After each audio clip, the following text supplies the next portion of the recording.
उधारीच्या पैशांचा वाद, गावठी पिस्तुलातून गोळीबार, बिलाडी शिवारातील घटना, अॅट्रॉसिटीसह कायद्यान्वये गुन्हा दाखल।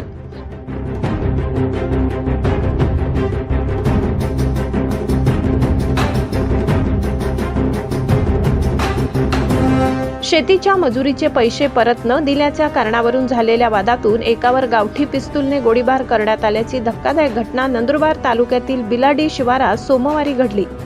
या प्रकरणी नंदुरबार तालुका पोलीस ठाण्यात संशयित विरुद्ध खुनाचा प्रयत्न, अॅट्रॉसिटी तसेच शस्त्र कायद्यान्वये गुन्हा दाखल करण्यात आलाय।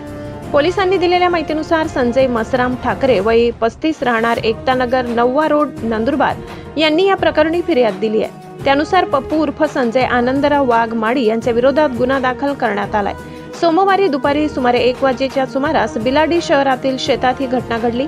फिर्यादी यांनी संशयिताकडे दिलेला उधारी पैसे परत मागितले होते, तसेच शेतातील मजुरीचे कामही सोडल्याच्या संशयिताला राग होता। या कारणावरून दोघांमध्ये वाद झाला। वाद विकोपाला गेल्यानंतर संजय वाघ यांनी संजय ठाकरे यांना शिवीगाळ करत जीवे मारण्याची धमकी दिली। त्यानंतर त्याने बंदुकीतून गोळीबार केल्याचा आरोप फिर्यादीने केलाय। या गोळीबारात संजय ठाकरे जखमी झाले असून त्यांच्यावर जिल्हा रुग्णालयात उपचार सुरू आहेत। घटनेची माहिती मिळताच नंदुरबार तालुका पोलिसांनी घटनास्थळी धाव घेत पंचनामा केला।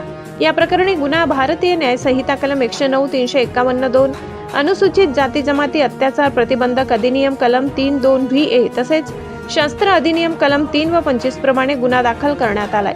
या प्रकरणाचा तपास उपविभागीय पोलीस अधिकारी दत्ता पवार करीत आहेत। या प्रकरणात संबंधितावर कडक कारवाई करण्यात येणार असून नागरिकांनी अफवांवर विश्वास ठेवू नये असे आवाहन जिल्हा पोलीस अधीक्षक अश्विनी सानप यांनी केले आहे।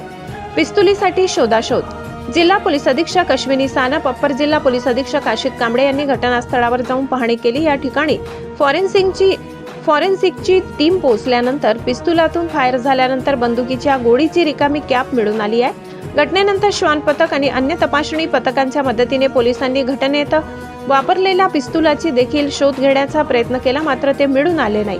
इतकंच काय तर आरोपींनी वापरलेली पिस्तूल हे शेतातील बोरवेलमध्ये फेकून दिल्याचा संशय असल्याने बोरवेलची CCTV द्वारे तपासणी देखील करण्यात आली, मात्र पिस्तूल आढळून आली नाही।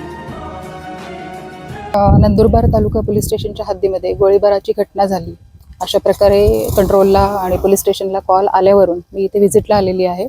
ही जागा जी आहे ही नंदुरबार तालुका पोलीस स्टेशनच्या हद्दीमध्ये येते आणि गोळीबाराची घटना झाल्याचे पुरावे इथे मिळत आहेत। प्रायमा फेसी जी काही माहिती मिळालेली आहे त्यावरून आर्थिक संबंधातून आणि आपापसातील व्यवहारातून ही घटना झाल्याचं प्रथमदर्शनी दिसून येत आहे। आपला पोलीस तपास सुरू आहे। विक्टिम जो आहे त्याचं स्टेटमेंट सुरू आहे आणि त्यानुसार जी काही कायदेशीर कार्यवाही करणं पुढे आवश्यक आहे ती कार्यवाही आपण करत आहोत। माझं नंदुरबारच्या सर्व नागरिकांना निवेदन आहे, आवाहन आहे की आपण कुठल्याही प्रकारच्या अफवांवर विश्वास ठेवू नका। कायदेशीर कार्यवाही सुरू आहे आणि आरोपीविरुद्ध जास्तीत जास्त आपण कडक कारवाई करत आहोत। उद्या ईद आहे, ईदच्या पार्श्वभूमीवर कोणीही अफवा पसरवू नयेत आणि नागरिकांनी त्यावर विश्वास ठेवू नये असं मी सर्वांना आवाहन करते। क्राइम रिपोर्ट, तापी परिसर न्यूज, नंदुरबार।